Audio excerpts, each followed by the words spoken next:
Mapikau, katake o mea mega tau kamata e tau.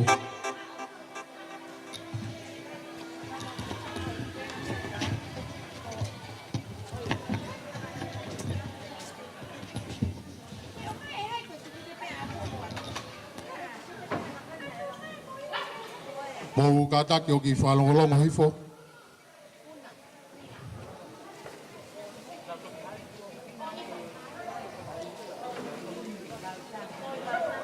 Mau katake po ki whalongolongo hifo kai kamata e tau lotu. Hello? Hello? Please.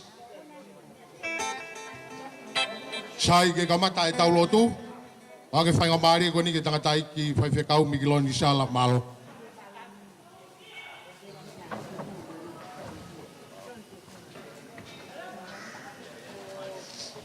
Kore atu ke tā mea, tā mai a tau ki hiwa. Whai ka tau lotu.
Lord, e o toa,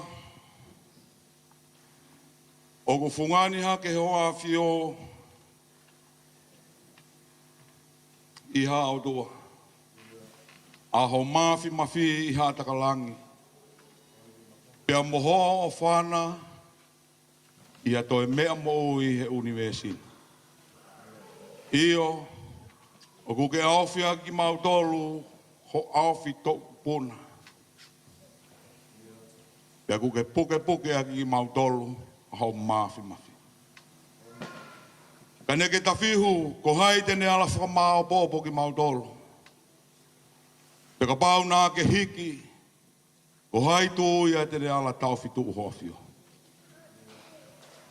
Whakawhetai, he ku kei whakatou mata uho tauhi, pa ku te ki tōsi a kawhafua kawa kune puke e tau whikaua. Ko tāho maui ki e kātoanga whiawhia o e whiawhini, ka kui aibe mauongo i mamalu he whiohi pa moho a whio. Mau taupi koi he taimilahi, pia koe taimilahi uka ki mau lava o whai ho mau whatongia to tonu ke whai. Pia ku mau hanga atu i hoa koe, mau kore whamore ki hoa whio. Tō mua eki ai whai tau whakaristiane ku mau whanonga ia, ke ne hanga ako ke te ki mautolu ai mahu inga. Pea moe mea ku tau taha pa moe tangata pa moe whiwhine o ku mui mui. Mo topu vai taha pa moe whiona. Mau whawhetai atu ko hui, mau rākai ai whatongia o aha koe ni. Mau whewakawakai aki holo o ku whotu pea ai tauhi a hoa whio. Whawhetai ai kei whakalau maari ai tangata eki Pataloni o e kalapu, liam la tu mo hoek. Uho loto sene ko ma sika. Mata ki niua mo fare mata pule. Whawhetai o kei rei pe ai Palestini ko ma e sekretari ngai ni mga aue, tōkupu ngā aue o unua ki whanua o e halamanga ono e loto sene. Ka kau tangata eki e ko ma e kau whine eki mamahi whanua. Talavau mo whine mui, au sia e mau whanau he whiawhine. E o toa, ko e whamoni mahino ia ke te ki mau tolu, a e tauhi whakaparo teni sia e a whiona ko whai mak mau tolu. Mau hanga atu he kātoanga o e whiawhine, pia mo e whiawhia ki hoa whio. Loto ai Palestini ka ma ai kainga langa whanua o hala mga no. Tuku beke mau whakawhea ho lau maari e. Mau no ho lau maari e ke whiohi ku mau whai e tua. Tawange ke hifo mai o tō kai kolo e ngai whenga anga ko tōpe. I he loto ka ma e lau maari e o e whiohi angani pe tuku ke mau wikuna ai ngahi mea kotoa pe o whaita tau ke ngahi whotu tu ko whai e kautaki. Ma kore atu ke whai tāpua mai e Pataloni. O e klupulanga whanua halamanga anō e loto sene. Kau ma matake niua uho o loto sene sika kau ma kau matapule. Palestini kau ma e tō kupunga au o e kau maulakanga o ki whiohi angani. Whai tāpuaki ki mau tolu ko hui koe whatongia o e pōkoeni.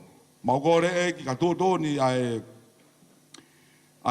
whiunga ai e pōkoeni taki hao pe ki mau tolu.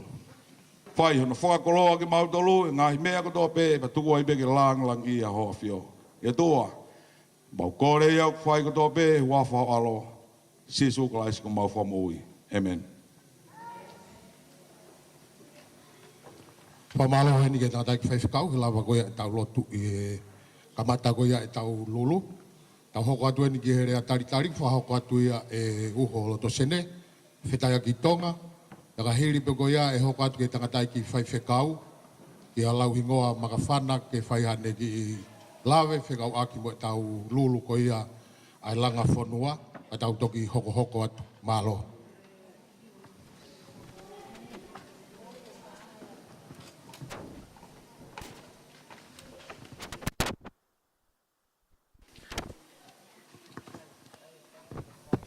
Whatapu ki he awhio ai tai hao mai, tau haonga.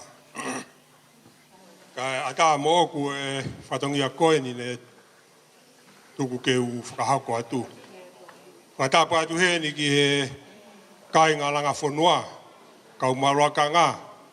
Pea pehe ki he sola mo e vulangi kua mou tau lo nuku he malumalu e whareni. Ko ui ko ho mou whiara nima mai ke he ki kulupu koe ni. Ko kulupu koe ni, ko nā tau mua pe ai kulupu, ko e whakamore ata pe, ko e ofa, ke he whanua tupuanga. Kai ke iaha, ko e masiwa ia o masiwa ango, ko e loto pe ulahi. Ko whie taritari ki mautolu ka inga he hoa koe ni. Ko tau tala ena e o si whai ia he whaiwhekau mo e tau rea. Ko e tau rea pe ia. Ka kou whi o atu pe e taritari ki mautolu, whawhawhonga e atu e Pataloni e langa whanua kau maa e sea. Hono taritari ki mautolu kātoa o ku mou whie whakamoreki ho mou taimi ka mou mea mai ke tau kau ngā whie whia i e ki i whenga paanga koe. Ka kia ha rea mo ua ka kou whakamalo atu pega te mo tolu. Malo mo si lava mai ke whaka whia i a e whenga koeni. Ko ia pia e rea no o whai, mo utua o whatu. Malo. Pa malo he ni a uho loto sene, taritari e kainga ko ia hala magano loto sene, ka mai tau lulu.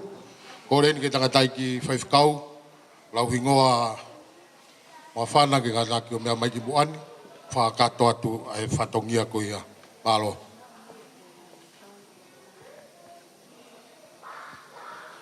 Kore ke u whamalumalo atu he tala whakatapu ko kamata ke tau katoanga he pōni.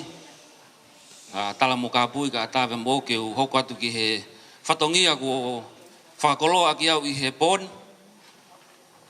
Aki mua ke koe whatongia ko tume ka te au ke hanga o interview e kau ai komiti langa whanua. Ako maari i hanga koe tau whanofo. Tau te komiti au hanga ki he, tau motolo si ofe pare he.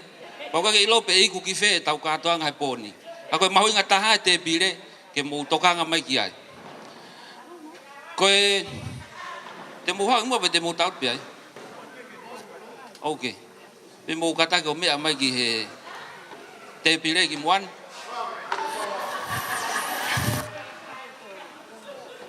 O tui peko tō fofua taimen ke hulu live ia e tau ngahi whenga pāanga. Ki mua atu na e live pe whawhoi tui e whanki telefoni. Tau whamalo ki a Paula Moimoi pa moene kautaha kui heni ke live e tau polokalama e haoni ke mamata mai ki ai a mamani katoa. O ke mahina mo la ate nau sio mai poni ke tau polokalama ku whai. Sai koe te wang pe whainga mare he komiti ke nau whakahaukat pe nau tolu pa koe hare waho nau lakanga i he komiti langa whanua rei mātua.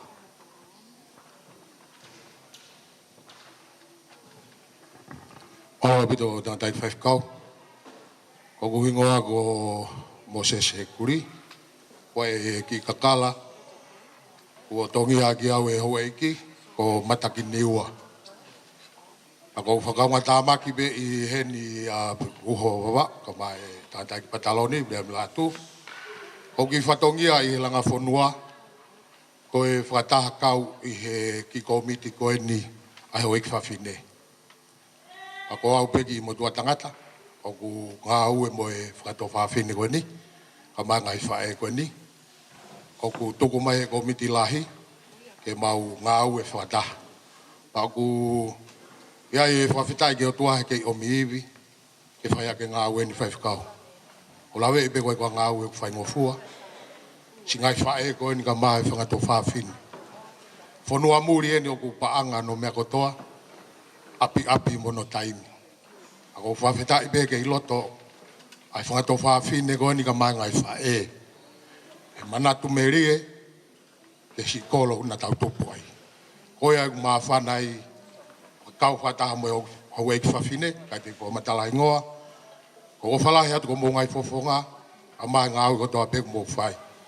Whai tau pe kina ki mo tolu eiki, o atu haiwi, kei whakakoloa ki mo tolu. Malo.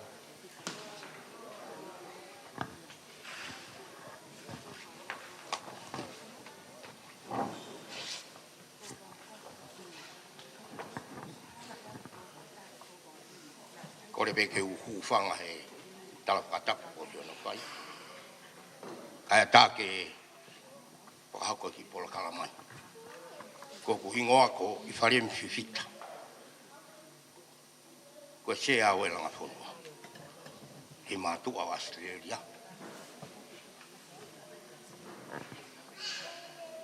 Kai ngari mātua.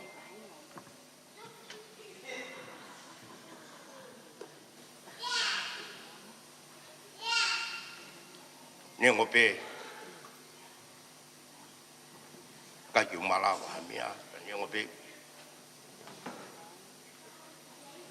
wai kako te taki pe ngau tau tui ko ngau ko tau fai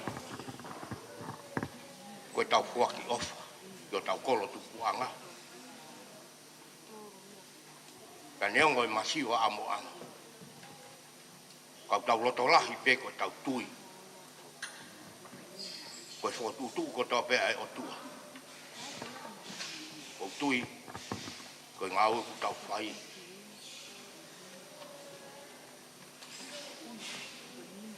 E aonga ia ko tau hako tupu. Ta mo taha rei mātua ko tō. Koe ia e whakamālo atu, ka ki mautolu. Kai ngalanga whanua. Ko maulo toto, ko mau ofa ho tau kolo tuanga. Kai ke lau e masiwa. Ka tau whai e ngāu e koe ni. Koe tau ofa. Koe ia pēa ki lea tua wha.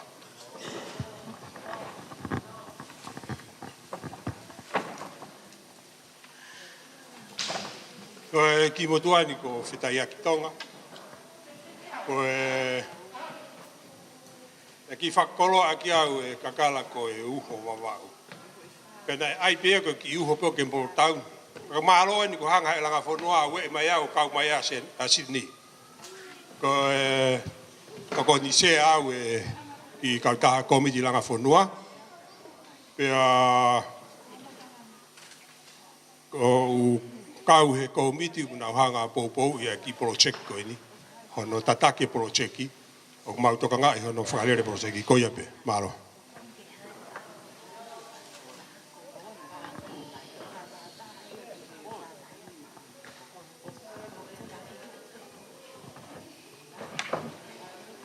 Kore beke hoko atu i lau maria tatau pa mo e tala whawapa tatau.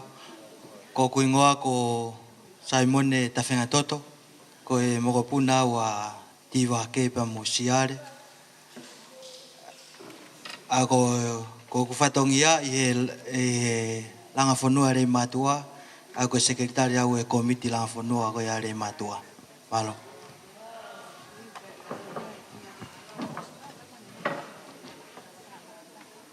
Ko wingoa ko o feina sika here. Ko e tokoni tahui paa ngau.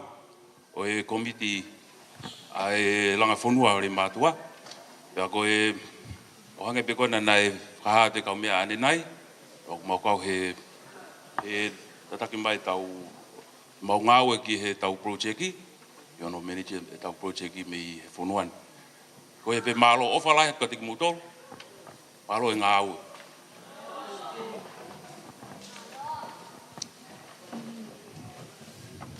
Mau lei e kainga mo family, ko hingoa ko Wisto Tonga, ko e whoha o whetai ki Tonga.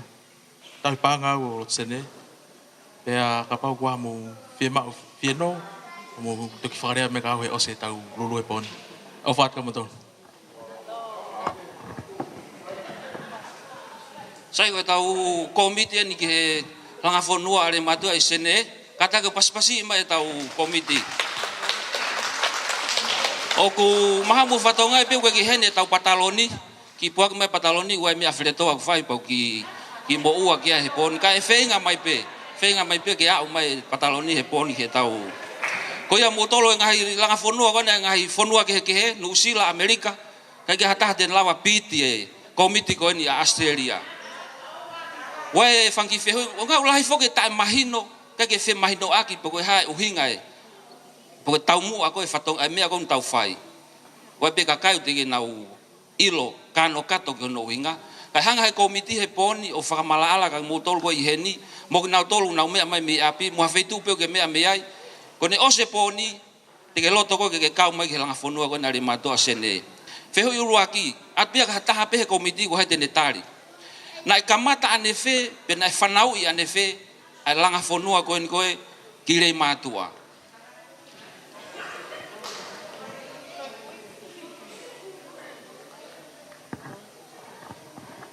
Ko ribe ke ki mea pei lalo ko tore ki reka. Koe kamata koe langa whanua, na kamata ia he ki kulupu inu usila. Koe whanki i tamaiki pe ia o ke i tau iki. Na nau whakaukau mo whatu ki ngā aue koe ni. Ke nau tokoni ki rei mātua, koe kolo tupu angai. Koe ki whanau koe ni ki whanau rei mātua pe.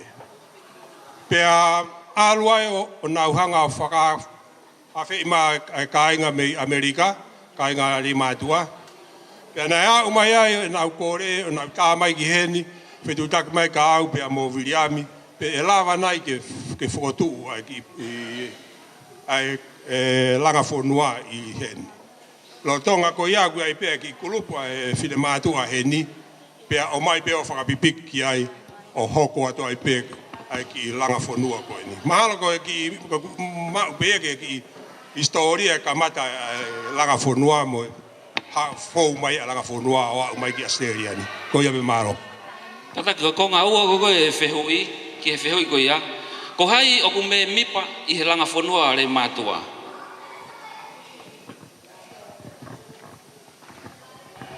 Ko whalea taha ko hai ku kau i he langa whonua koe ni.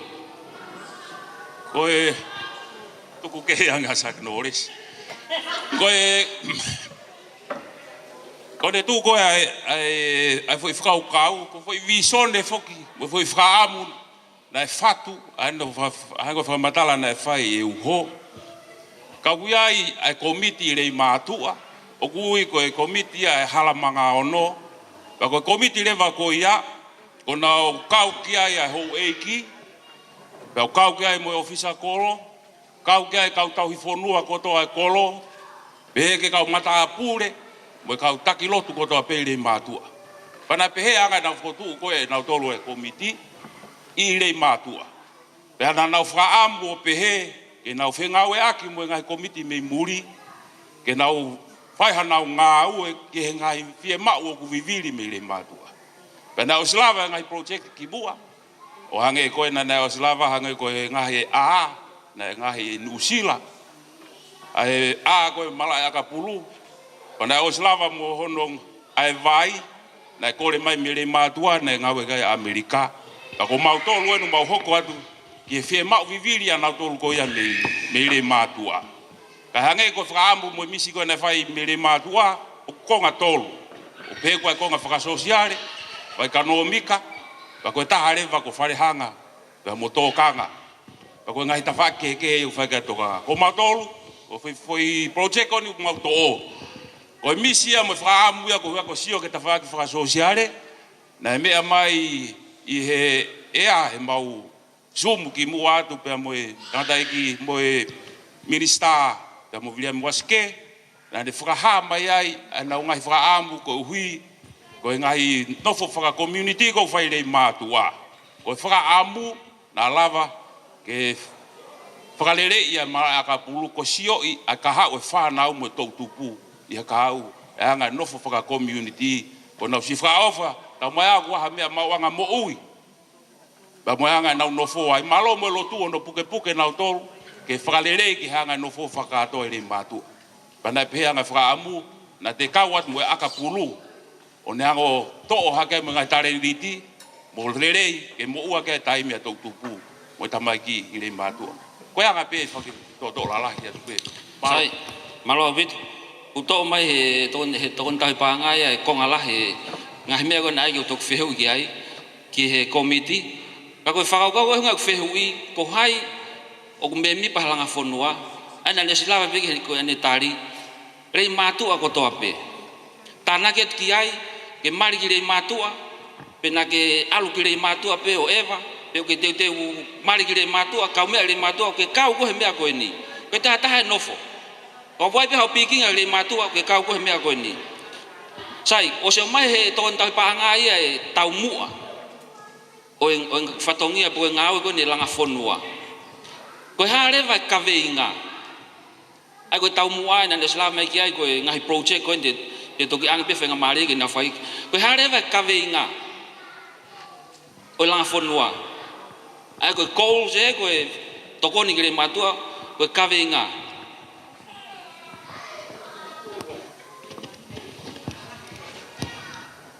atak pe fe mau ko va ve ole tal taimi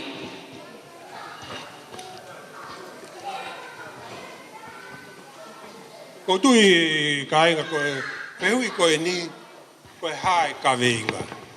Koe kaweinga pe koe ui ha mea ke whakalaka ai e whonua. Koe tokoni koe ni, koe ngāue koe ni, hala ata ke whai ha mauai ha tupu ha taha. Koe tau mua pe whai ngāue koe ni koe ofa, mo e tokoni, mo e manatu, ki he tupuanga. Ko ia pea ki whalawelau ke whiu i malo. Sai malo pito. Koe mahuinga pito mea ulave kia e ofisa fetu utaki, tonu kau mau bekai. Ka koe tahani ngahi whakaukau koe ki he kaweinga, mo taumu a koe ne langa whanua. Ke whakataha i tau tolu kai ngare mātua. Whe mau e ngau e whakataha, whe mau e wonga taha. Koe taumu o kaweinga ya koe e tau ngau e langa whanua. O lava e taumu a koe tau whaamu ke whahoko re mātua. Na ki lawe mai e tokon tau pānga ki ngahi project koe nei whahoko. Na anga fefe o silafu ngahi project nei whai Nusila mo Amerika. Na anga fefe hono fili e Australia. Koe hai project kon ko tau whenga ki ai, na anga fefe hono fili ke whai Australia e project koe ia.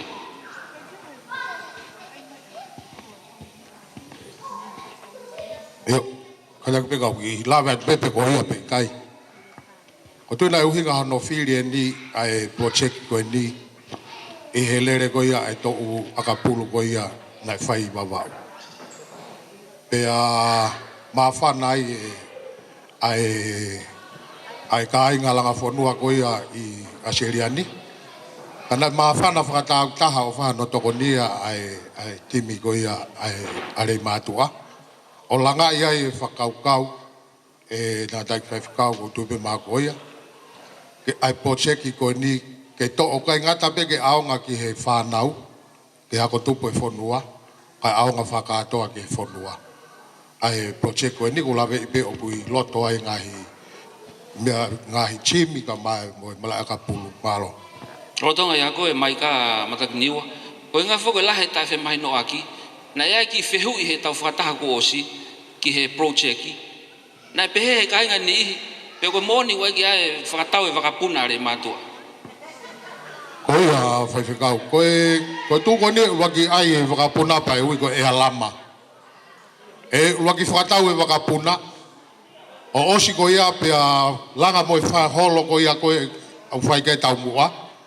Pa koe whakaukau whaheka katoa e kai ngarei mātua a seneni, o whau i Nusila whaheka tai totongi mo Nusila, totongi pe Australia, takai Amerika, whaheka tai totongi mo ia totongi pe Australia, o toki tarue ki ngatoni whai ki Hawaii, whaheka mo Hawaii tai totongi pe Australia, osi ko ia, kai ki tua e wakapuna ki taimi he ea, kai langa e mala wakapuna ke mau ka toki toi fo e alama, toki koko atu hono hufi o tau holo, malo. Malo apito, mo ne lau kai motua me lape, mari e pato leso, kai ke koe katoa ngai whanua muri, koe anga e whotutua e langa whanua re matua, o mau aim high be mau tōrua ke maua o ke mahina mo e whetuu. Sai, koe wheu i hoko, o ku whaunga whewhe, aha o mou kumi e se niti koni ke projecti, pia kua ha mou tohi panke, o tau whanau me whoki he ngahi mea lahe, mea re matua, koe tai maa watu, pia ulahe ne mo veu, i he tawhako ne paanga. Ai manga mo ki whamatala e ngari whakawhia maari e ka mautolu ko ni mo ka kai whanongo mai, pe wanga whewhea mo tanak panga pe ku whahu waki tohi ke malu i ai, malo. Malo. Oe seniti koto ape alanga whonua. O ku maun, o ku sai toi panke, ai langa whonua, o whamooni ai foi toko wha. Ka ko pau ke whamooni foi toko tolu, ka whatever, ka toki lava toho ha seniti me he toi panke. Ka koe kautama ko ia, koe tauhi panga, koe sea, koe pataloni pa mo skeritari. Ko pau ke ha foi toko tolu, he foi toko wha ko ia, ke na whamooni he toi panke, ka toki lava toho seniti. Ka na e talu e tau whenga panga mai me mua, mono ave hanga tonu pe tau seniti o whahu ki he toi panke ko ia. Pea koe ke te wei, pa koe ke te ai ha mea ke heia te ave ki ai koe foi tau mua taha pe, koe ngai project pe koe langa whonua, koe toki taimi pe toki lava ala toho mai a seniti ko ia. Koe tari pe ia ho wheui, amore mo. Sai, malo apito. O te aha ha mea ke he whelave ki ha tahi a te motolu, e tu kata e whenga maari ka taha ki ne whamapo opo. Kau te aha mea ke he ki mua e whamapo opo mo te whelave ki ai. Sai ko Ufanga pe whakatapuka e hako atu pe ki poupou koen. Kai ngā langa whonua, kaure i mātua ko tō pe i seneni, o kaure i mātua o ke sio mai, kaure i mātua o ke tokoto pe i api, mau ofa atu. Mau ofa atu ke te koe. Mo o mai ke tau kāngua masiva, hono te ke ngā aweni, ko ui ko hako tupu e whonua. Ko ia pe malo. Malo bit. Ako no fare be ta ke kore koni ka o sa fitu taki. O mai ke tau ngari vare fata hen. O te mau ngari vare ma toheni ka ngari poto motori ap. Mo mai ke tau langa fata tau fonua mo kolona tau ofai. Sai fra osi ko lo pe au le tau taimi. Ko ha uhinga lulu he poni pe ko fata mo ki ha. Pa ko ha le ha popo ki fa osi. Fa osi au pito ki ka nga langa fonua o le matu asene. Pe ko Australia ka to.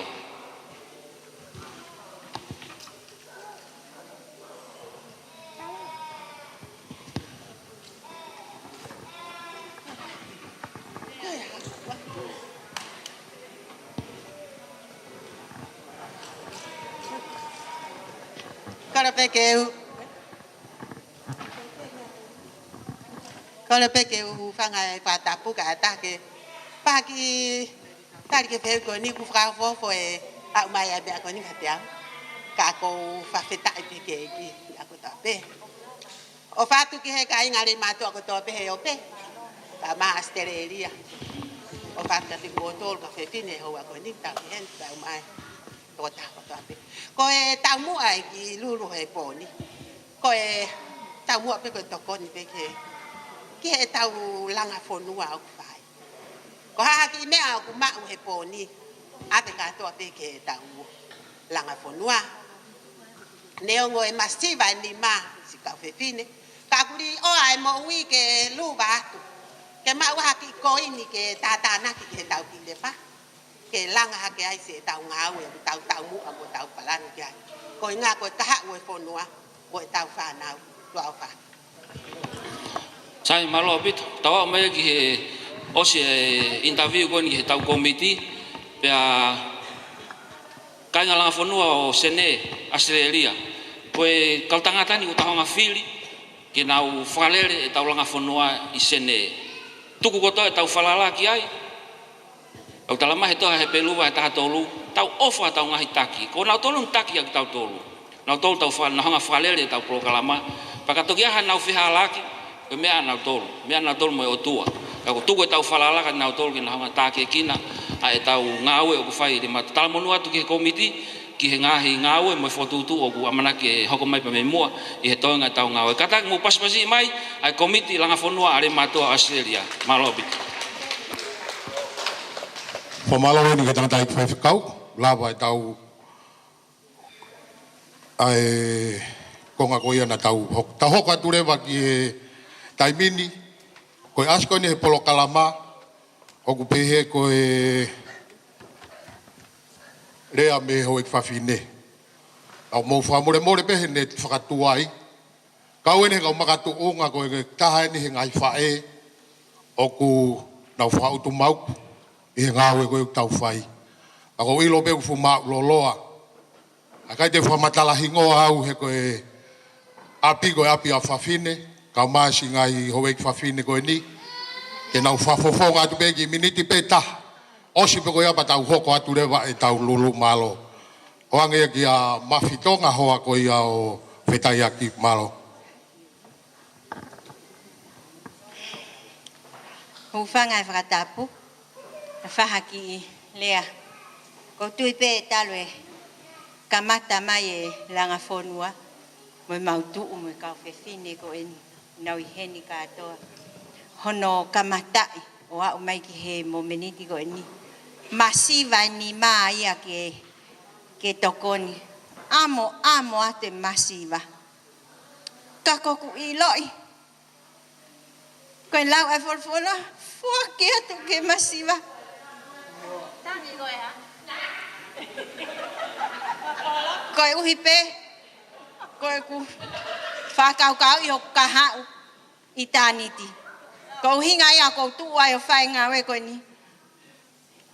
Kai ke te whemau au ke tupulaki whakatua sino. o slava whanau. Nuwai mo uiak ma le matua. Ko inga ko tua he ahoni. Ko toko wan ne mui mui mai ahoni. Pa ko fia i ne kau mai. Mua no hoa. Ka inga le matua. Tau tuu. Na o mai tau to ke fonuan. Ke tau toko ni ho tau fonua. Ia ia si i whanau nau tupu hake. Ke lava ke tau toko ni ke nau si tupu hake na tolu. Na tau kaka ta tolu e fukuawa. Ka na woa na tau kaka mea wa ingai. Ko e whakalaka ia o e fie mau e ahoni. Ke ila e nau fia. Tupulake a nau atamai. Pe tupulake nau atamai. Te nau hoko ai ko hapailate. Nau hoko ko hatoke taha Ko ngawe ia ataua. O whalaiat ka ki mou tolu. Mou wala mai le matua tau tokoni. He kai ke tue noa e tau tokoni. Li atu. Ai taha kai mau mai ai hongo fulu. O whalaiat ka ki mou tolu. Ko ia peki i vea. Malo. Whamalo heni ki a mafi ko iha ko e whafonga e ho e ki whawhine.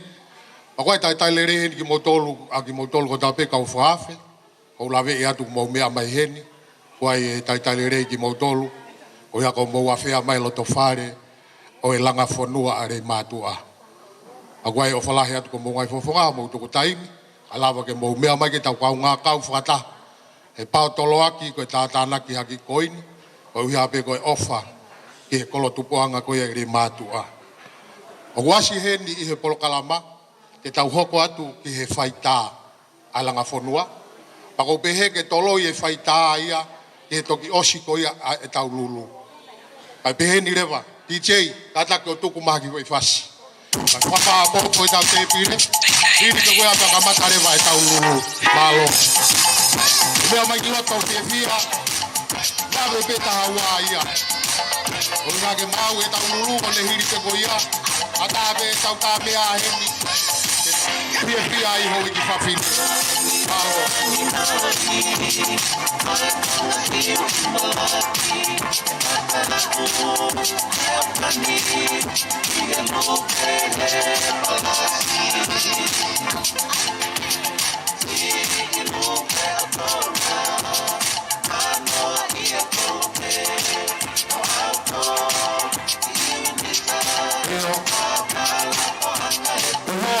Sea la mafonua de matua.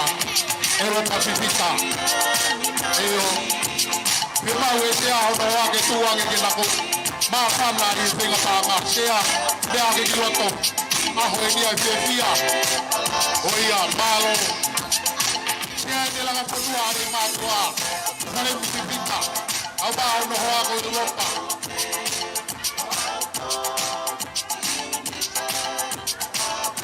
Maria. Tapu sabare kau tu maafana.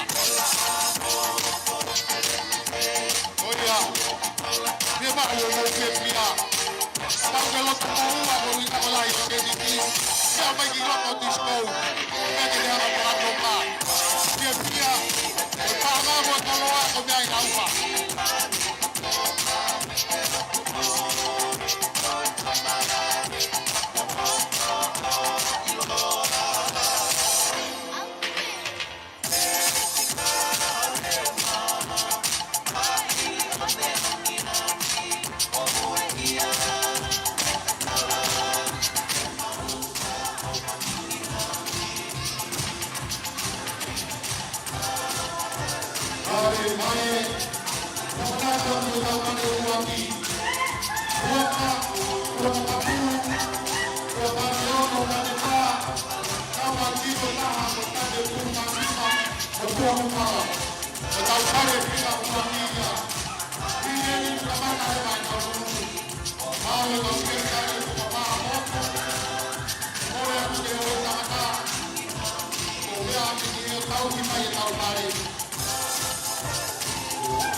tau lulu e a pingeni. Kata ke o e kwamine, o mea mai e kalangani e whātue, o ko si māo o i ngangatahe. E nau tokanga e ngahi pare ko e ni. Kai takai atu ai sea o i langa whonua, kia mo e tau puha ko ia kuwhai ke tau lulu. O kamata rewa e tau lulu ko ia ki he pare ulu aki.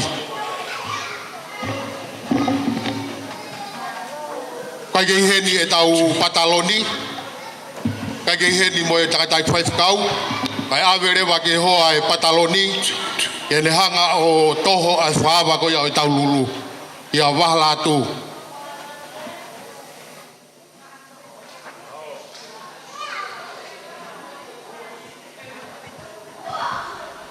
Ko laki toho eni o e pare ko ia o e lulu a langa whonua, toho ia e hoa o e pataloni.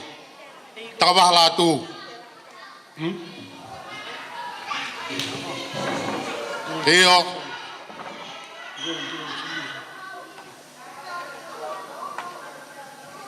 Malo.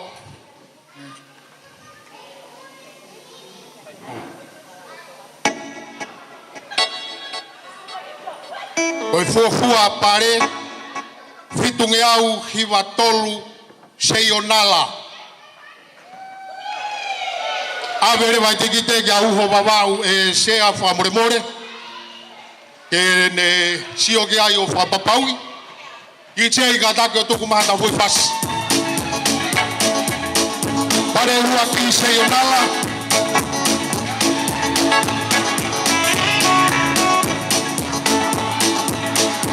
ako tau pare hua ki e ni. Se mau ia ke mawahi ia ke te pire.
ke kare mo tolu. Share. Oh, ye ni ma. Ko na ga just ko. Ei na no ma fi ko ta ke ni. Oh, ye ni ama ko to. Ba ni ke ma na ye ni ke ba ye na ma ko wa. Si o ke ne ke si ma yo ya. Malo si. Okay.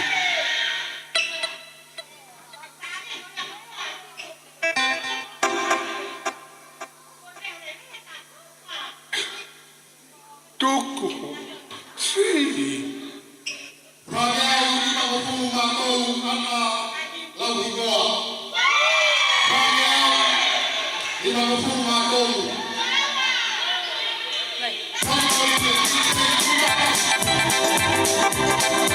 It's alright, mama. It's alright, me. It's alright, mama. Any way you do, it's alright. It's alright. It's alright, mama. Any way you do, it's alright. Oh yeah. Mama done told me. Papa done told me. Boy, hey girl, you mocking around the roots, no good for you. It's alright. It's alright, mama. Any way you do, it's alright. Go ahead. It's alright, mama. It's alright, me. It's alright, mama. Any way you do. Mome abai go pare fai. Oi mo ko nima. Oi pare fai ko pe no fare a. Oi ki fau sa fe wa mo pa mai fa nge au. Lau go e mo tua pa langi go tina fotu. I he Sydney taua. Fe nga mo pa fa nge au. Ka ta ki sea. Me mai he ni mo tikite. Au ate mo to e ala ki he. Sea, o mai ki ni ki au ho wawau. O mai ki au ho wawau. Uho kadaki o hanga ke ka mai pe ho ni ma ki he fa mai. Ko e tikite fa ni.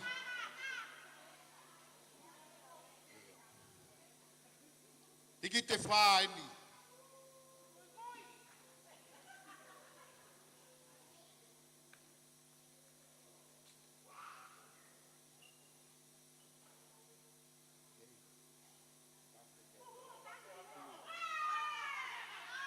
Te au ua ono talau petelo. O pare ni. Ta mai ti chena fasi. Talau petelo. Ai.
Ko pare ni wa peheni. Ko te ke monu ia, te ke puna tai to tongi ki kolkoshi, pa ke toi foki mai. Ko pare ia. Return flight to Kolkoshi, no for hotel panga tolnge au. To ia mo vau sa panga uange au. Ko hai hena o ku monu ia ngari te ne toho e pare. Kada ki sea o mai ia ki aringi siwa. Ene toho e tikite ko ni pare fika ni maa ia.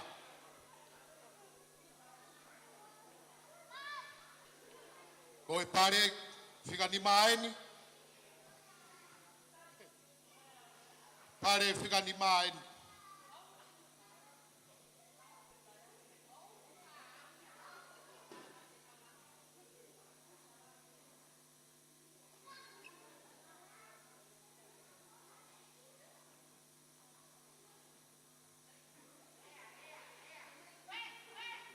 Tolu fituono. Medela poto. Ichei tama pati.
Kataki shea.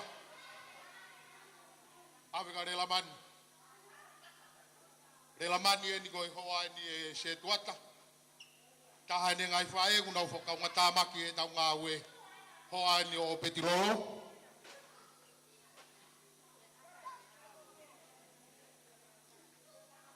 Iyo ko taha pe. Valo.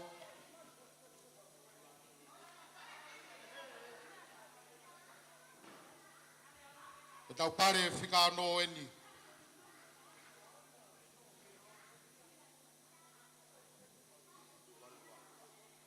Walu taha Silvia Laui.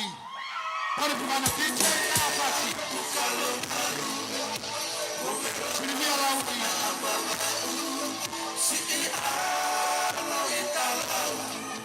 Kata fika na kare kata.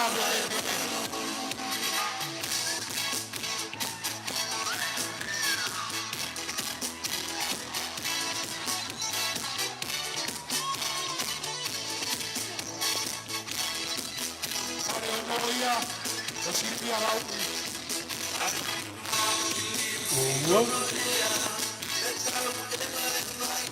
Toma aí, DJ. Kau hoko atu ke pare fika fitu. Shea mea mai eni o ki a siare mila.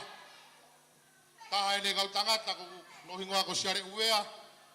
Ki whakaunga tā maki he langa whanua ko iare mātua. Oange dia siare.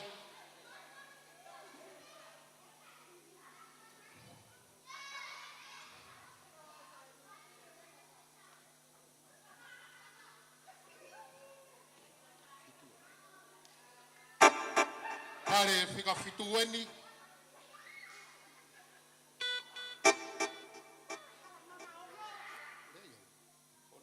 Ononge au a fitu mauia e manu maa kau. Ave tikiteki he. Fika fitu. Ke kapakau i he kauskeri tairi e paisai sio ai amolulu.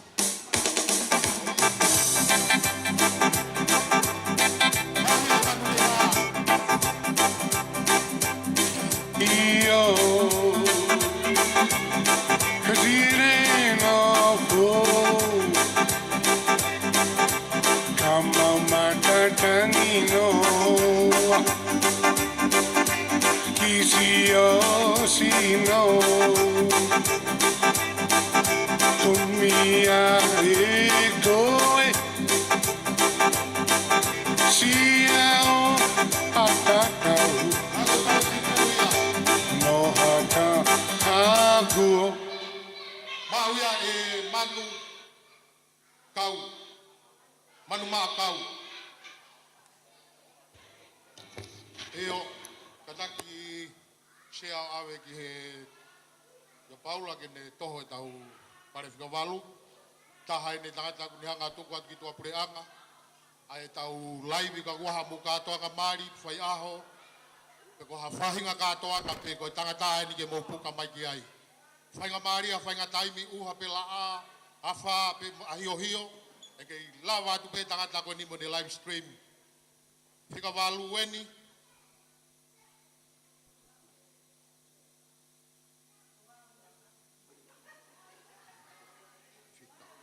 Mau ia he ononge au taha ko tina whirikitonga. Tina whirikitonga ko haina e ne whawhei mai tō taha ko e ni. Kore atu ke maufu matua ki tokanga au pito ke ngai pare ko e ni. Whe mau ia ke mau tauhi. O ana mawahe ngai pare ko e ni. Ko koe lagi hanga io aya ko ofa. Ofa vivi. Ka taki o tauhi atu ke malu e pare ko na. Ko e huinga ape koe anga e tau nofo. Pare whikawalu ia. Whe mau beke mau e tau ngahi pare. Ti chei ka tako tuku mafu i fasi.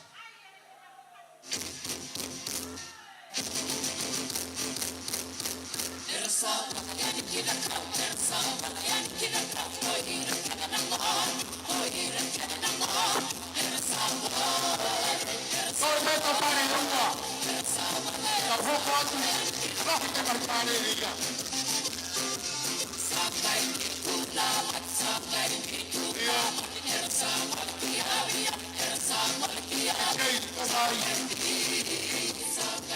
Ave de toho ia he ahi koe ni.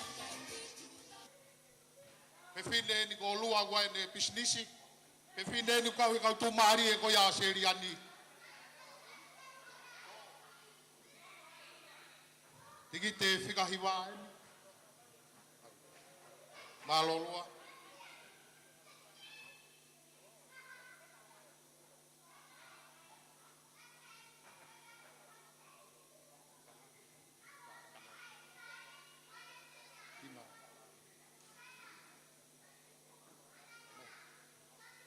Mauia he tiki te tahanoa whātaha, tina whangāke. Tina whangāke. Koe te holo. Io. Koe tāko ni. Koe toki. Koe kāwiri ni o tina. Koe te mai. Wātaku e hawe ki ai ai.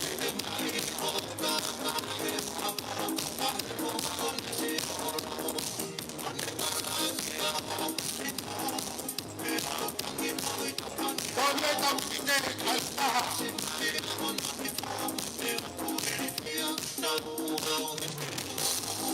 Kone tau kine taha. Kamala kone kone kone tau kine koi.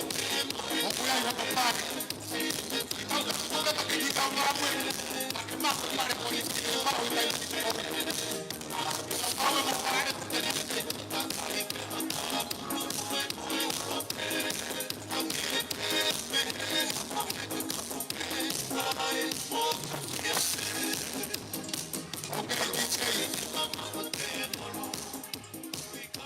Ave e tau tiki te whaosi, ke hoa koi a takatai ki whai whakau, langa whanua re matua lotu sene, ave kai ki ne hanga o toho, o nesi aloua risala, hoa ne takatai ki whai whakau, langa whanua re matua, o tiki te whaosi eni. Koe lulu hoko se ata ki hama na matsuatai.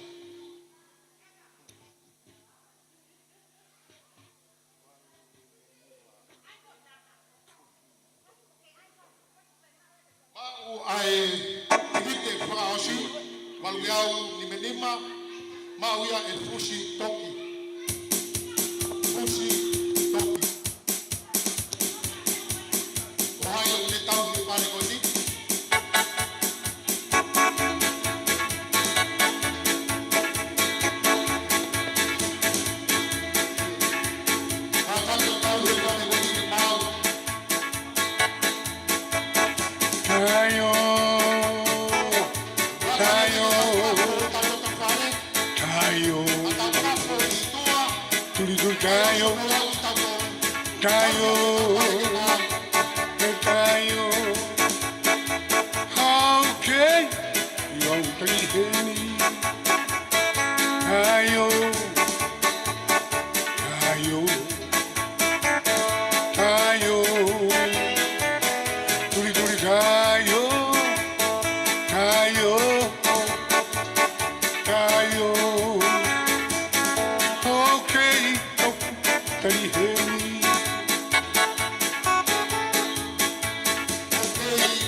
ka fai ki ai ai lulu ko ia ai langa fonua pe pe ni lewa ko hoka tu ko ni ko saute ki ki nau tolu na nau fai mate aki i he totongi tikite lahi taha sea ka taki o mea mai te ke osi ta ka aue fa mori ko pare ko ni ko to taha fa tau tikite lahi taha o ku ko puaka te ke mau e ko puaka ke sa pate au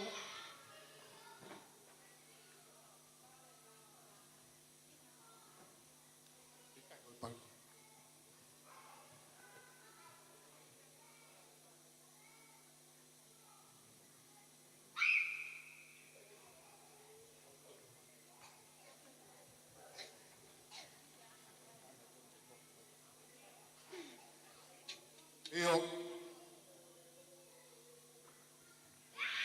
Famore more. Ta koe ke toi lulu e nia ko to ta whatau tikite lai taha. Ko tina whangaake ko ne tikite te au ni manoa na wheunga mo tolu wafu. Mo pas mai ki ai.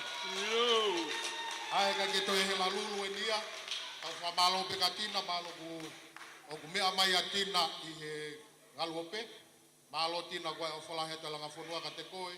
Malo e whetaki nima mo si kei mauiwi. O ia ke tokoni maulawe i peko hoa. O whatu a sioeri, me le mātua ka kukuai whamalo atu i he whatau tiki te lai taha. Tau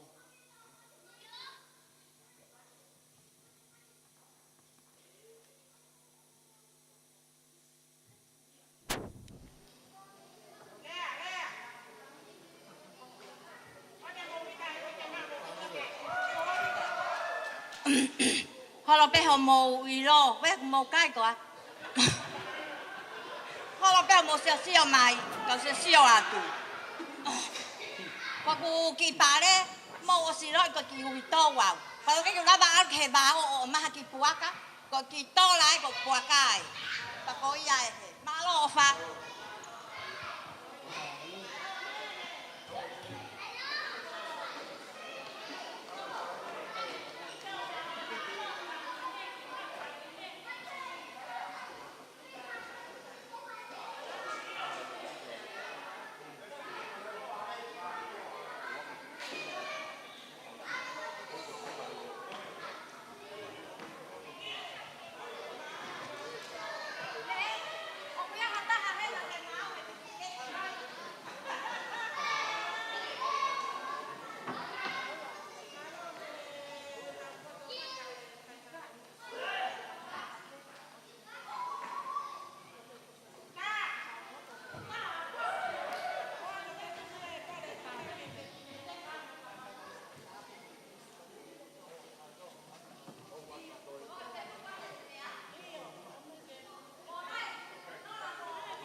Famore more ka ku hala pe whakarea. Koe kore famore more atu me komiti. Ta koe uhinga pe parea ko ia ke toko taha whatau tikite lai taha. Ka atoa e pare koe ni aini o kuhiri koe ni na ka ke to lulu. Na e whaki pe ia ka koe ka atoa koe na whakarea e mere. A koe ka atoa ia e ai pare koe ni. Ta hoka turewa ki he tau whiauhi tiskou. Mo whatonga engo ne hiri pe ko ia. O kuia i e foi tau lunga taha ai langa whanua. Waha u whakatotoe. O mea mai peke holo ku tau i ai. Whainga maarie, maa. Toi ata ke hao maha toko no nge au fitu nge au ki heni. Wahange goia goia mana ke whae tau koniseti. I he...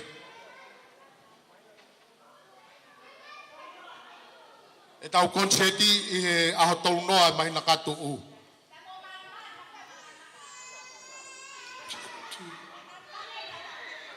O ne hiri koe ni whairewa e tau whiau tiskou. Ka whakaosia ke tau tālunga. Kono hinga be tau tālunga. Ko tō taha koe au ne tokanga e whare ni o me whainga maari e. Ia tau ki tokoni ki ai.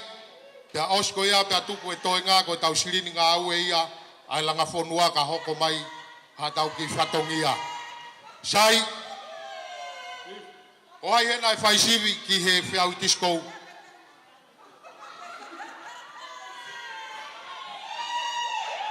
Ko koe peo ke whemau ke tiskou. Orewa DJ. Pea ke mea mai ki lotoni. Koe pare e ni o kuni ma. Wau sa panga tahape. Ko koe pe o ke whe tiskou koe wau sa e ni o kuni ma. Panga e uange au. Ko koe peo ke whe tiskou. Manga mai ki lotoni. Eo. Ia. Orewa pe DJ. Pea pehe ni rewa e tau kau tiskou. Kataha tō whasi, kataha heni e tō la mea, whakore koe ka insiwa e langa whonua. Tūpe ko whenga ki whare mahat, pe mo e kina kau o miti e whai ngā ue. Sai, o ko teo ke pōre ke te kau ki au tiskou koe ni, koe wau sai panga uange au. Pake mea mai ki lotoni.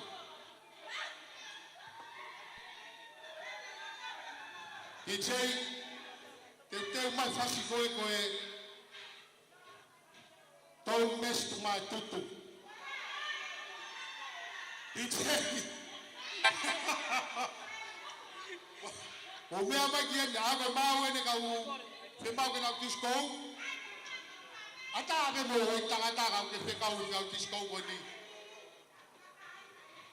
Mo tiskou whamato ato, tongai nala mea hataha. Ua ia tolu ka ke katou ki lalo, whenga peko ki tua ia koe ka i tohoni atu ataha. I te ki tuku mai anga ki whanganga. Io. I te.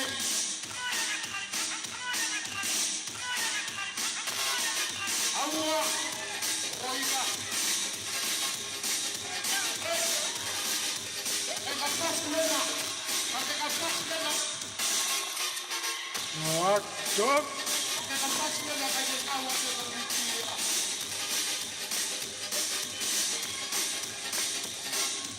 Bangsa ko di pangkawa mea.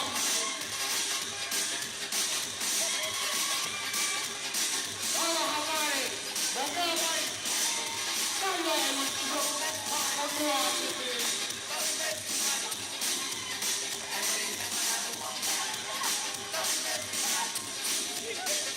Oria. Kisai ki tau pilai. Kisai. Sai. O lava e tau whao ia tau tolu. O te ke tau kamata e tau tiskou a tau tolu. I tei, wasiosia ki foi mea koku o ma. Mau kātaki, ai whalere pena mau e horo, ai tūri tato ki tua, osi ai pe tau ki whenga pāka. Mau whatonga i ange pe ko tau apini preprengesi, ke mau, nakapau te tau mau, ko tau tā mo ai me ki matu. I tei, o tepe ke kamata e tau tiskou. Ko ki tuku maa ki whasi ke whawhao, ko koe pete ke kātaki lahi, te ke alu koe wau sapanga uangi au koe ni. Tuku mai ki tei.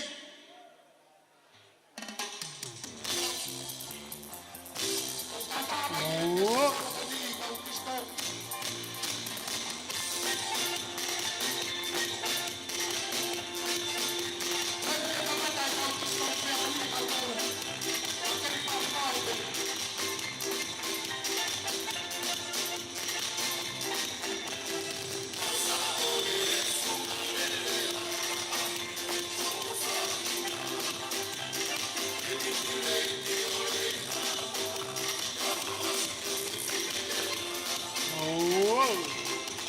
Malahai.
whamalo atu ki kau tiskou. Ngai whae, kau mā whakato whawhine. Koe mau sae ni koe a te au. Ka kou pehebe mo whakau-kau. O kui hene hoa e tau whaiwhekau koe a langa whanua a Sileria. Mau sa panga uange au ko sopingi. Ke awea ma anesi alo arisala. O la vei peu kau tatai whaiwhekau ko ni tau langa whanua. Si muiaki holo he tau ngai whatongia ko toa pe. O whabege wana tataka halotu. O te mau bege whatata o tau loto. O angele wai a mai hoa tatai whaiwhekau. O ngā kuna si ke whai heni a whakapaea mo whenga ako koi au whai. I te kataki uma whas.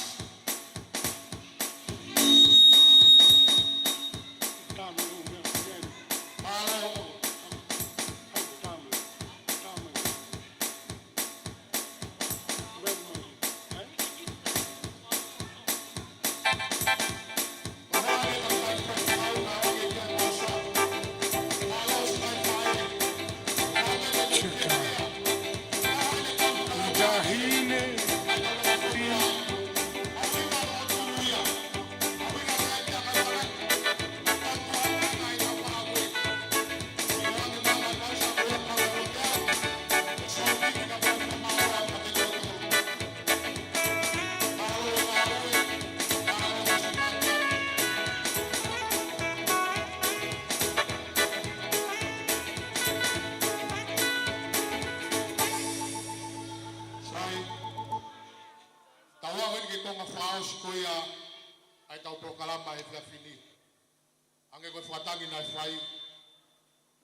Mapuhoi pe koe koe hanga ia ngā ue. Kai tau whio mapuhoi, kai tau whio e la ia. Whamalo at koe kakawa koe ia kumau whuaki, e kai ke tō noa. O hinga pe tau tālunga koe ni, e ai haki inasi ai e tō taha kune o me whainga maari e holo. O tui pe ko tau whainga maari a ngā e tau pau pe ke ai pe he tau ngā ue, tau whetokai aki. Tā mai pe he wholowholanga ha ofa mai ka kita, pa te ofa te riwa ono riwa ngā wafu. Pe he pe koe uhinga ki tālunga e whiawhini. Taulanga whanua, ua haki whatoto e hena. E whai ake tau tālunga whaoskoia e whiawhini. Au ku teuteu, lotonga teuteu mai e tau taine tālunga. Kwa ke whemau ia peo ke mau hase niki. Au kwa ke whemau ia peo ke ngoi ke ngosia hela ia. Mea mai ki loton ke ta whiawhia. E mau e loto tau ataina. O langa e tau ngāu e ta tolu he pōni. Pa tau mea grea mea whai koe whawheta.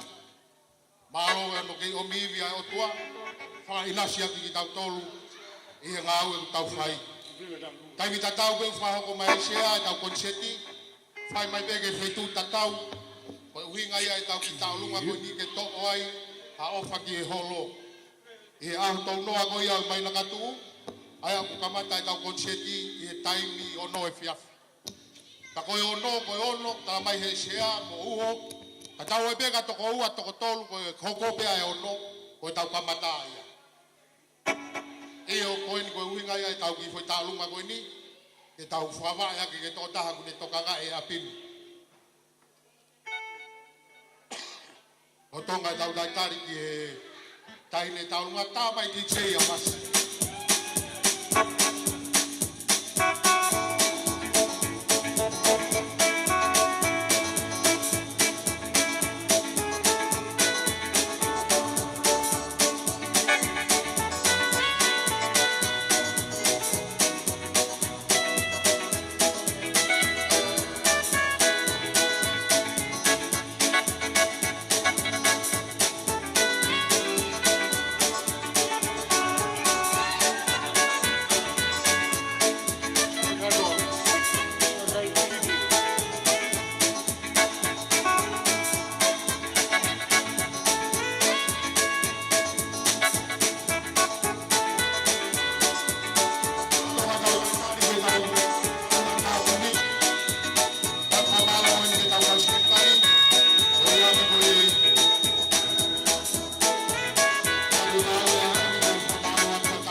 Tamaine, ise isa pakabo,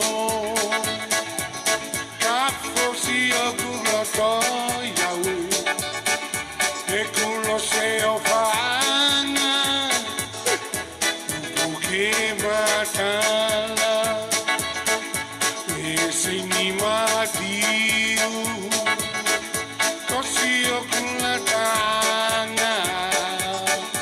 Toe mukamo e moto Ia si okulo toti Tosi e te taumu Ofa ke tau whanua Tolo si tolo ve Aianga e kue Pei tu ke tau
Ngai mari birthday o tau tangata tā mea koe ni o ku ataki ai. Ataki ai tangata koe ni. Waitolo. Whamalo e ni ke tau live stream ka mai tau live peni e whiawhini. Malo e whakato o tau whatongia. Kataki e tau lunga. Waitolo. Taine tau lunga koe au ne whastau mea. Ki che kataki to e tuku mai taki koe ngas. Ala mama o ne ko awe. Kosi e te hapu hapu noa pe Otariko au ki a te koe Otariko au ki a te koe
ke tu tu kuma pia ki foi pas.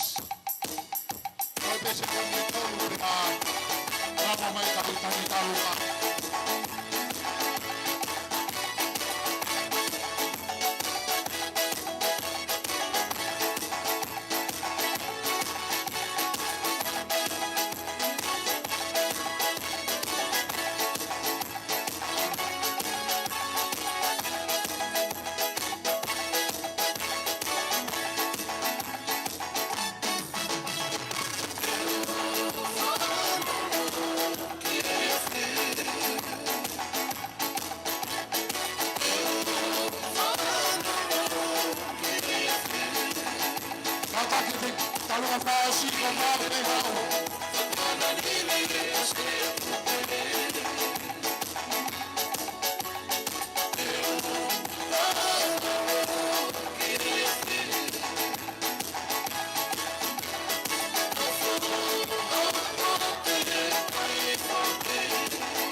Sieni taku peo no wharea hange toko wharea ane nai ka waha tokoni malo ka kuhala mea mai ki loton ke ta fia ka holo koni tu tau ngawe aki tau ngawe ta totongi aki pe kai pe ke fo ia no whamatala o ya aki koini hena ka taki ko tau taalunga ia koe ke toa e haki mea ofa ki to taha une toka nga e holoni ospe ko ia pe a kaha merenga ai e tuku ai ke tau seniti e tau langa fonua ka taki ti che o ta mai fas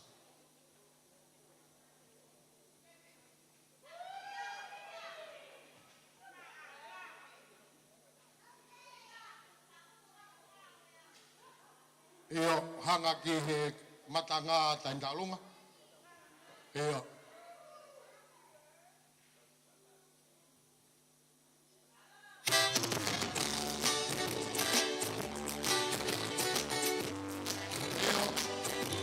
harus kini tahu kalau kalama aku harus over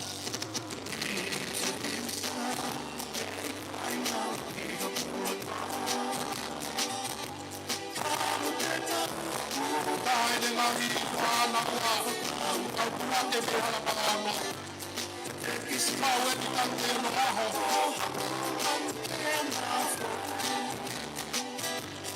apa ini kes kau yang ayah pun kalau kau itu sih kau itu nanti kaya apa itu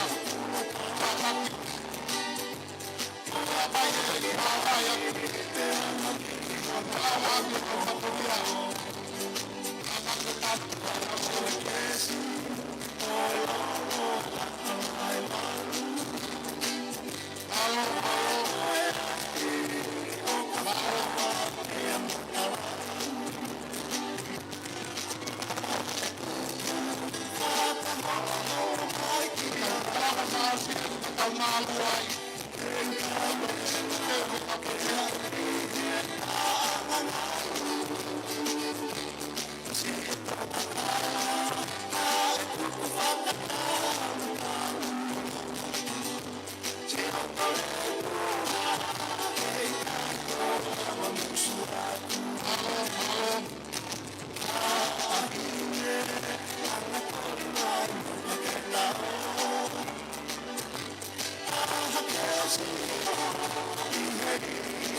Os peko apa toki pasi ki mai taura pamalo.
sei manako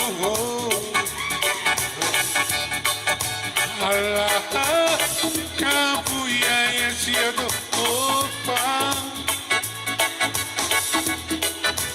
hasi inomai to na hey vai fa i poponga oh Yahweh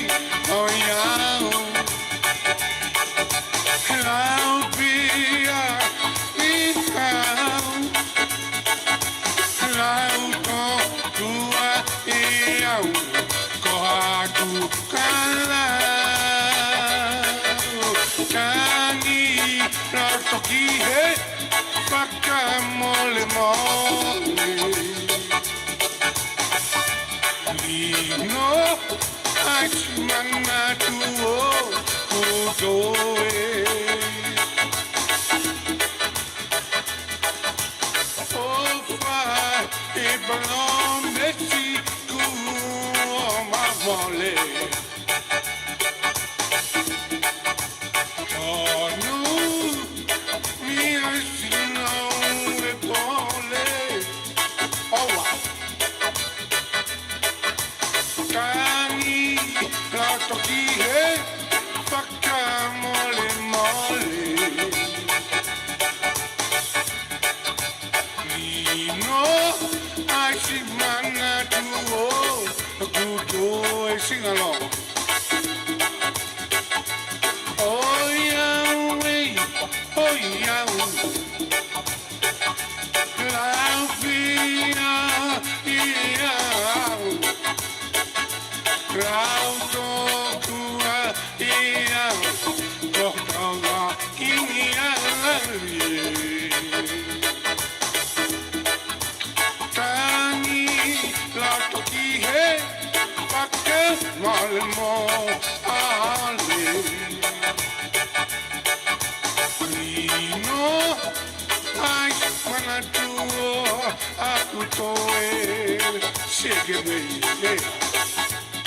I say oh Yahweh, oh Yahweh. Laufia, kalamai. Lautotua, Yahweh, oh aku ngala. Tunga akihao fale fakati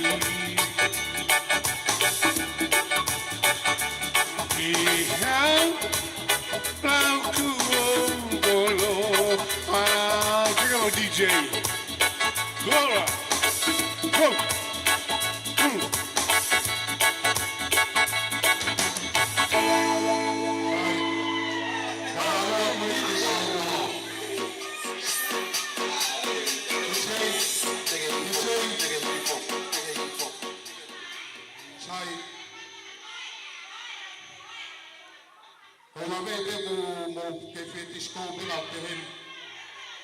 Tai mo ni gua fanga marie hange go foto to apolo kalama mo mea mai pe o it fafine ki heni ya mo ta ko tore ya ta ta faita eta live stream ko ne hi mo mau pe go faita ta os poa faita uria pa malo pe ho ke faita ta lotu pa mo to ki disco ai pe ke mo vet malo ke mo mea mai ki heni Wakore ai tau live stream ko unga pe ke whakawhainga maria e ke ne whaita.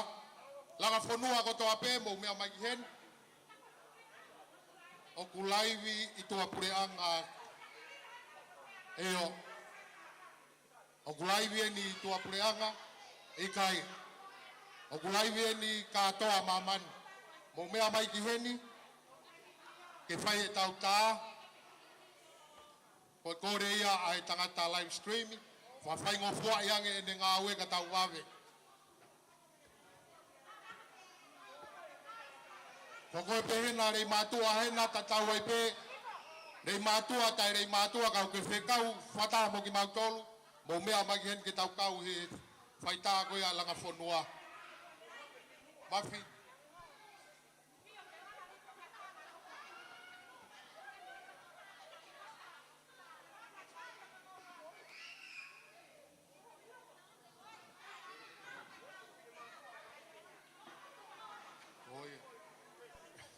Lo toka koia e tau whanafunofu ke whaita. Lai whiunga e tau lunga whaosi. Mo e pānga e taha awhe uange au taha nima. Wai whamalo paspasi mai ki ai. Koe o lai e tau lunga whaosi na whiunga mo e taha awhe te au anima. Ka kato ai ho tau ngai whatongia. Taha awhe uange au taha nima.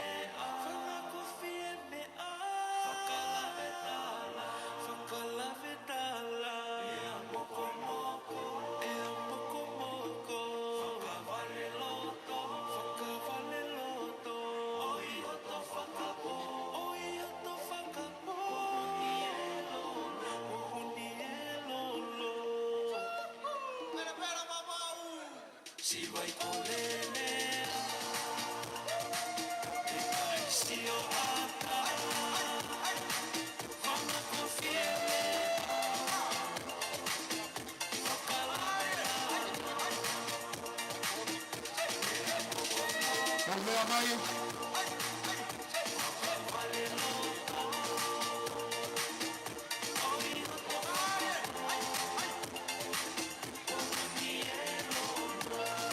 Koe tēnei mātua ena. Ka mea mai ki tau mai tā.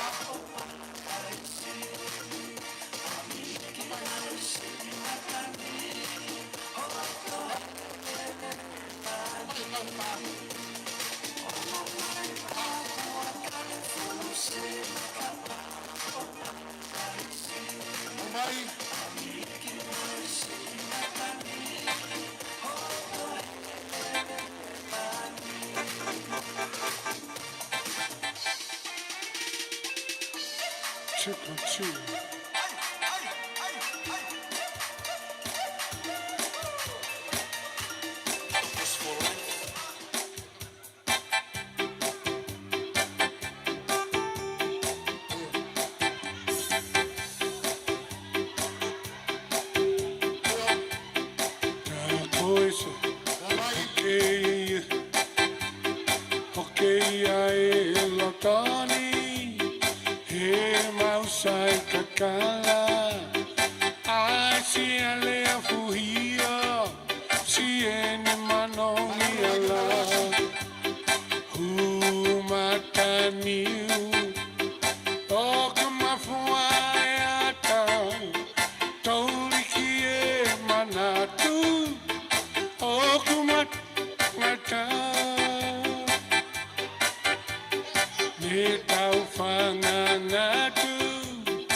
Mo mea ai te ka e whakato tau whatongia, ke whakaosi ai te. Sai, oku te ke pāsi ki he sea, whai atu he sea e rea whamalo, e tau whengapanga ko ia e ahoni. Ka kimu ia ku whiunga e tau whengapanga e ahoni, e whiawhini mo panga ua mano, mo paspaskai ki ai. Ko pōni peia ko whatau tiki te peia. Tānaki mo ia kauni alanga whanua, taha miliona poini fitu 5 miliona pas bagi ai o tege tana ki ai wa mano poni oya wange fai ngamari ko ni ke sia ke de fai to fa malo palo ospe go ya pa ko ke fai kau lau hingoa final ke kata ki o me mai moani ke tau lo tutuku pa tau to ki hoko to pe mo disco pe ke pahia palo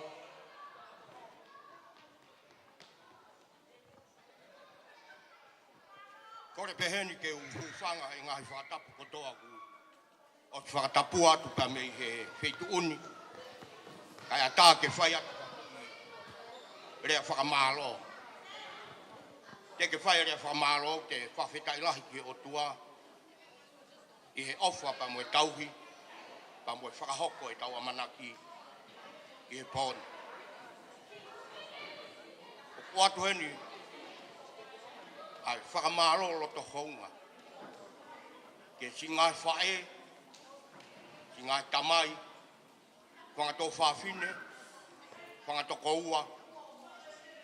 Ka pehe ki he aahi kotoa pe. O tau whataha i he malumalo e whare koeni.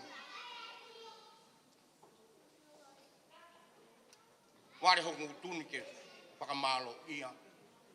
Ai ofa pa mo toko ni ku mo whakahoko. Tau awe kotoa peki o tua mafi. Kene whakafonu ai ngahi ai anga mea. Mahino ka tiki mautolu, ko toko pa mi he kato e masiwa. Ka koe ofa ku mo whai. Ka ke maulawa whakamalo ia. Ho mo ofa pa mo toko ni. Ka tatau ai pepe ke mari ki rei mātu. Te ke whakakau ki rei mātua.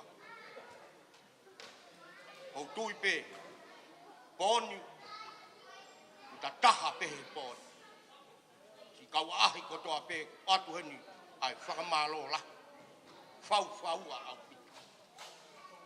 I he tokoni kotoa pē ku mo wala mai a. Kai ke u, whakamatala hingoa, aku watu heni ai whakamalo la kia te ku mautolu kotoa. Watu heni e ku whakaafe ki he rei mātua kotoa pē mo whanongo mai. I se nene. Tau tui, koe ngā ue koni ku whakahoko, kai ko hanga aue ki hoku whamiri pē, pe ki ho whamiri. Ko ngā ue koe ni, ki he whonua whakaloku fua. Aunga ki he whonua pa mo siasi, pa mo tau ngā whamiri. O kuato e nek whaka, kia te kumo tolu, te ke mo rawe mai, ka kumo whanongo mai, mo womi ke tau ngā ue whakataha. Pe mau ke tau tuku whakataha, i he ngā ue tau whai. Kai ke mau malawa e matou ha mea. Koe masiwa ku angoa. Ka ko mau lo tō mo mau mafu o ku whola. E mau ofa ki ho tau kolo. Ka koe ngāwe ko tau whai ko whakaamu. Ke mo ui ai ka mo hokakai ke. Kai ke mau lau e mau ofa mo e mau. Mo mea ku mau lawa. Kai ke mau lau hame. Mau awe kotoa peki o tua mafu. Koia ku ne whai ko tau tāpua ki ma. Koia ku ne whakaai pa ne whakawhai ngofua. Ai ngahi whenga kotoa pe.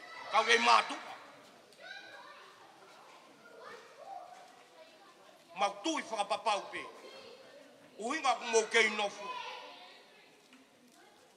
Uhinga ku mau sio mai mahalo. Koe mau kei tamai ki. Ka ku oatu hene whakaafi ke te mautolu. Mautoku mai ke tau ngāwe whakataha. Oatu hene whakamaro ke te mautolu. Ka ke mau hare a whiunga. Ke whakamaro ia ki ho mo o wha. Whatawang e beke o tua mafi. Kene whai toko nia ho tau ngahi whamiri ko toa pe. Ko ia bea ki rea. Tu au whatawang e ke ia te mautolo e ki mau ai pe.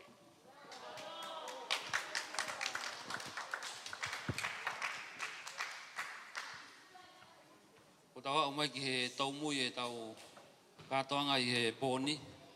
Ko e rea whamalo e ko whahoko atu he sea langa whanua o Australia. To e tātao atu pēa te mōtolo e whamalo. Patanga ki o tua mawhi ke ne whafono mo ngai ai anga mea.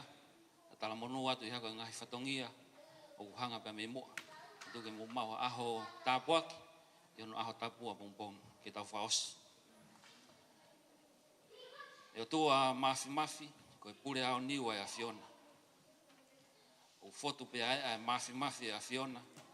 I kātoanga ko mau whahoko i he pō koe. Ilo whawapau ka nei tae oua a ho kau mai e kai te mau i kuna.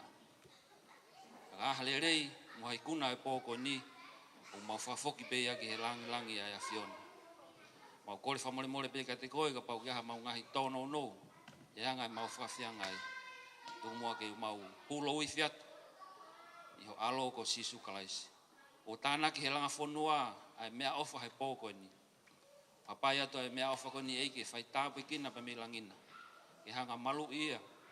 O wheha ngahi a taumua o whai ai whakakau ki ai. Tu mua eike ke aonga ai ofa o whakahauko hei pōni. Ngā koe mau ofa whanua i ho mau kolo tukuanga. Kai tāpu kina e pataloni, pe ke sea. Kotoa e kau me mipa langa whanua, kotoa pe o sene, le mo Australia kotoa. Mau hapai ke a Fiona, ke whai tāpu kina ki nau tolu, ke whalo matulu pa me langina. Ngahi tāpu aki, ko ngahi whatongia ku hanga pa me moa. Mana kene e ke mau mātuku pa me heni, mau lotu pe ho kau angelo, ke malu ya ke mau tolu, pe whanonga aki hala. Ka pau ko whinanga alo, ke mau pau sia, mau ngahi pununga. Tu ke mau ha malolo feunga. Pongpongina pa mun aho tapu. Tu ke tau ke whiao pe pomu a Fiona. Ngai palani mo fotu tu ke kau. Tu mua ke whahoko a Fiona. Tari mai alo tu pe mo hua ko ke hua ko ni. Ko ro tanga malo ni a klaisi ko alo ka ko mau famu ui. Ko kresi ho tau ai ko sisu klaisi. O falahi atua ko tamai. Feo hi pe mo lau mare manoni. Tu ko ha ofa ni malu e komiti langa fonua ri matua mo taha ko to pe e poni. Yo na hili ka fai pe ngata. Amen.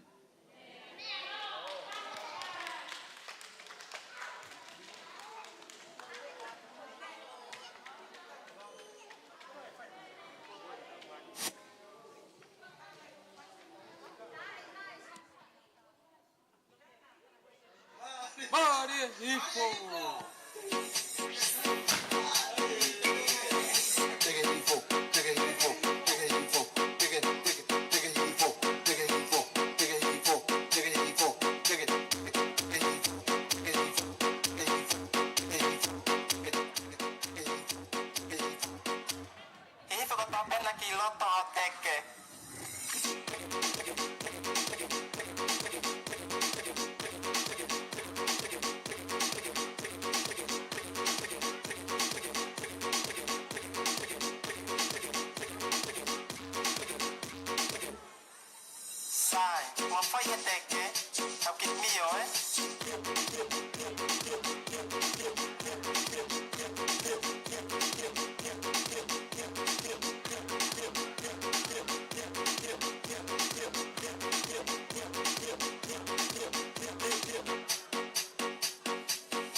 Thank you.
Lalo,